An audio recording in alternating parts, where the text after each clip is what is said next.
Hello, Namaskar and most welcome. English poem the soldier by Rupert Brooke जो कि Bihar board के 12th class के 100 marks English syllabus का हिस्सा है का लाइन बाय लाइन एक्सप्लेनेशन और इसकी समरी जो कि एग्जाम में पूछता है दोनों रखने जा रहा हूँ. Please remain attentive. First of all हम पोएट रूपर्ट ब्रुक को समझ लेते हैं. Rupert Brooke was born in a well to do academic family. Academic family means शैक्षणिक परिवार. वेल टू डू अर्थात सुखी संपन्न. रूपर्ट ब्रुक का जन्म एक सुखी संपन्न शैक्षणिक परिवार में हुआ था 1887 में और मृत्यु 1915 में.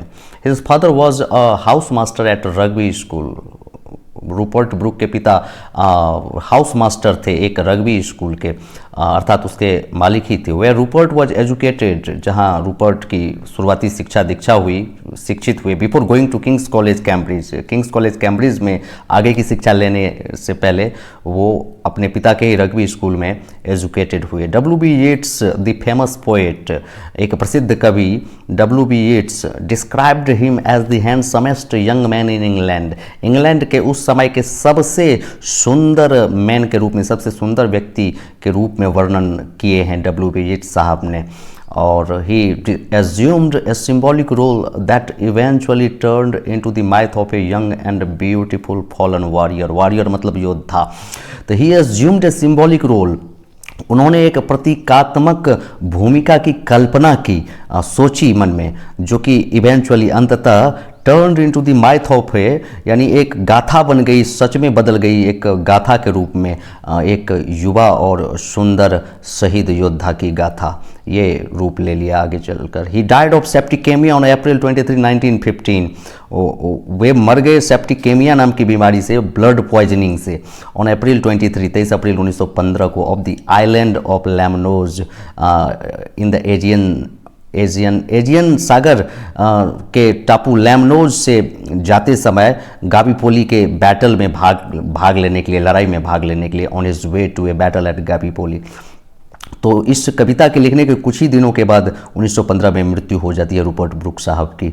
और 1914 में ये कविता लिखी गई, 15 में मृत्यु उनकी होती है. और 1914 से 1918 के बीच प्रथम विश्व युद्ध लड़ा गया था. Brooke is remembered as a war poet.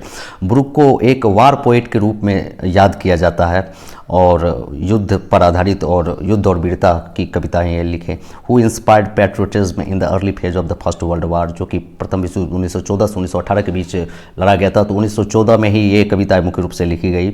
और 1914 जो कि शुरुआती फेज था वर्ल्ड वार फर्स्ट का, तो उस दौर में इंस्पायर किए पैट्रियटिज्म को, देशभक्ति को जगाए.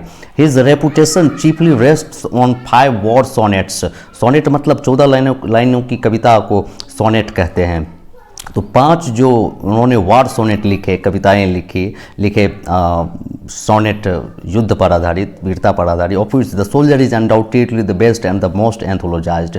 उन 5 में द सोल्जर ये कविता बिना किसी शक के सबसे अच्छा और सबसे ज़्यादा संकलन किया जाने वाला, बहुत जगह उसको छापा गया हो, ऐसा कविता है ये द सोल्जर. तो रूपर्ट ब्रुक साहब 1915 में मर गए. 1914 में ही युद्ध शुरू हो गया था और इंग्लैंड उसमें भाग लिए थे. इंग्लैंड के सैनिक थे, दूसरे देश लड़ने गए थे और कविताएं भी लिखते थे. तो ये कविता 1914 में ये लिखे और इसके लिखने के कुछ ही दिनों के बाद 1915 के शुरुआती समय में ही अप्रैल में मृत्यु हो जाती है इनकी और एक अमर गाथा बन जाता है ये. तो आइए कविता की तरफ बढ़ते हैं.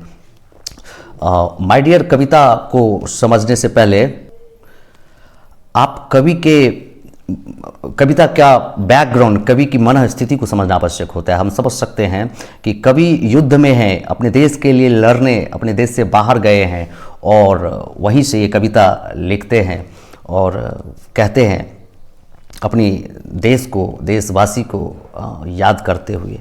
If I should die, think only this of me, that there is some corner of a foreign field that is forever England. There shall be in that rich earth a richer dust concealed, a dust whom England bore, shaped, made aware, gave once her flowers to love, her ways to roam, a body of England's breathing English air. Washed by the rivers, blessed by sons of home, and think this heart all will shed away, a pulse in the eternal mind, no less gives somewhere back the thoughts by England given. Her sights and sounds, dreams happy as her day, and laughter learnt of friends and gentleness in hearts at peace under an English heaven.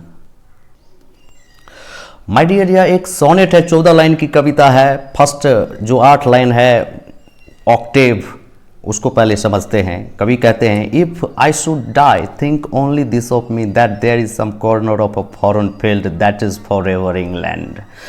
If I should die, यदि मैं मर जाऊं, शैल should में बदल जाता है future की संभावना में। If I should die think only this of me, तो मेरे बारे में सिर्फ ये सोचना, अगर मैं मर जाऊं युद्ध में तो मेरे बारे में बस इतना सोचना that there is some corner of a foreign field, कि किसी विदेशी जमीन का एक कोना, किसी विदेशी जमीन का एक कॉर्नर, एक कोना, एक छोटा सा टुकड़ा जमीन का, विदेशी जमीन का, that is for ever England, वो हमेशा के लिए इंग्लैंड का हो जाएगा, क्योंकि वहाँ मुझे दफनाया जाएगा, क्योंकि वहाँ मैं दफन रहूँगा उस मिट्टी में, इसीलिए उस जगह इंग्लैंड का हो जाएगा। तो मेरे बारे में बस इतना सोचना।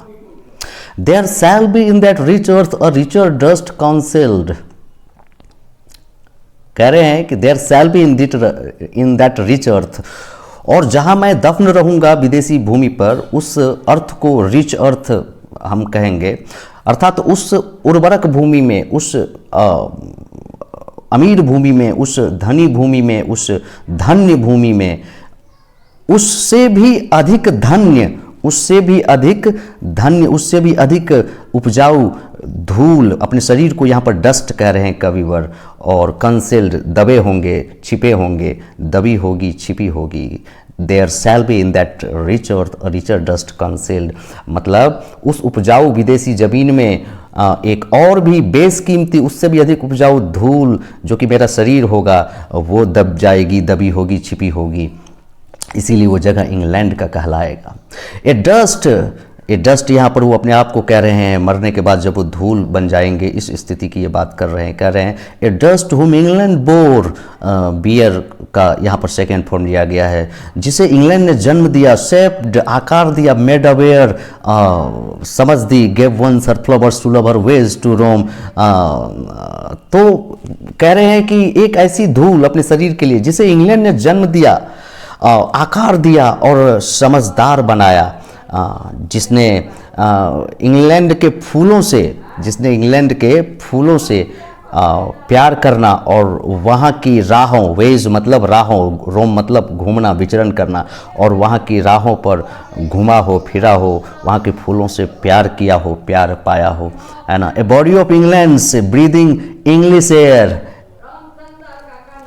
अ body of England breathing English air, England का यह शरीर मेरा बना हुआ है, इंग्लैंड का ये मेरा शरीर है जो कि इंग्लिश हवा में सांस लेती है, लेती आई है। A body of England breathing English air, washed by the rivers, blessed by suns of home. तो यह शरीर जो कि इंग्लैंड का है, जो इंग्लिश हवा में सांस लेता आया है, जिसे इंग्लैंड की नदियों, रिवर्स नदियों ने धोया है, पानी पिलाया है, blessed by suns of home, और घर के सूरज ने आशीर्वाद दिया है, घर के सूरज ने ब्लेस किया है, आशीष दिया है। ऑक्टेव के बाद अब यहाँ से 6 लाइनें हैं जो कि सस्टेट कहलाती है। आइए अब इसे समझते हैं। And think this heart, all evil said away, a pulse in the eternal mind, no less, gave somewhere back the thoughts by England given, her sights and sounds, dreams happy as her day, and laughter learnt of friends and gentleness in hearts at peace under an English heaven.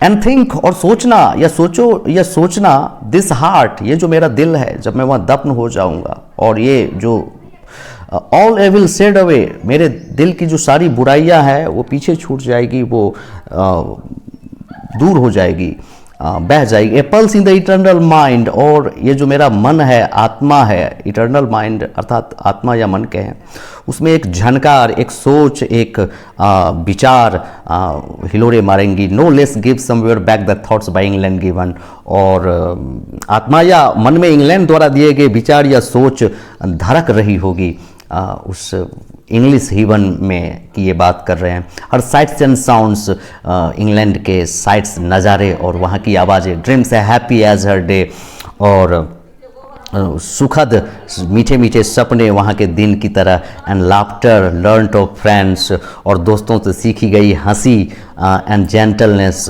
और सौम्यता, विनम्रता, इन hearts eight piece, और दिल में शांत दिल में जो कि बसी हुई रहेगी ये सब, और अंडर एन इंग्लिश हेवन। और वो भी कहाँ, तो स्वर्ग भी होगा तो इंग्लैंड का अपना इंग्लैंड वाला स्वर्ग होगा, तो उस इंग्लैंड वाले स्वर्ग में इंग्लिश हेवन में मेरा दिल और आत्मा में भी इंग्लैंड के साइट्स एंड साउंड्स होंगे, इंग्लैंड के दिन की तरह मीठे मीठे ड्रीम्स होंगे, हैप्पी ड्रीम्स होंगे, और दोस्तों की से सीखी हंसी और विनम्रता, सौम्यता, ये सब शांत दिल में होंगे, वो भी इंग्लिश हेवन में। तो मेरे बारे में बस यही सोचना और चिंता ना करना। देशभक्ति कविता के बाद हम आपके सामने इस कविता की समरी रखने जा रहे हैं। खासकर बिहार बोर्ड को ध्यान में रखकर ये समरी मैंने लिखी है, और स्टेट बोर्ड के लिए ये एग्ज़ाम में जब समरी पूछता है तो आप इसको रख सकते हैं। बहुत ही सिंपल सरल शब्दों में लिखा है मैंने। The soldier is a patriotic मतलब देशभक्ति poem in the form of sonnet के रूप में, 14 लाइनों वाली कविता के रूप में, composed by the great war poet Rupert Brooke के द्वारा रचित है ये। इन दिस पोएम, इस कविता में the poet describes the feelings of an English soldier who goes to a foreign country to fight for his own country. He feels that the peace of foreign land where he will be buried in case of death will be forever England. He considers the peace of foreign land to be England because he was born and brought up in England. He also expresses his sense of gratitude of his country for everything he got there. Thus the poem shows the poet's great love for his country. Hope you have got it. Have a nice time.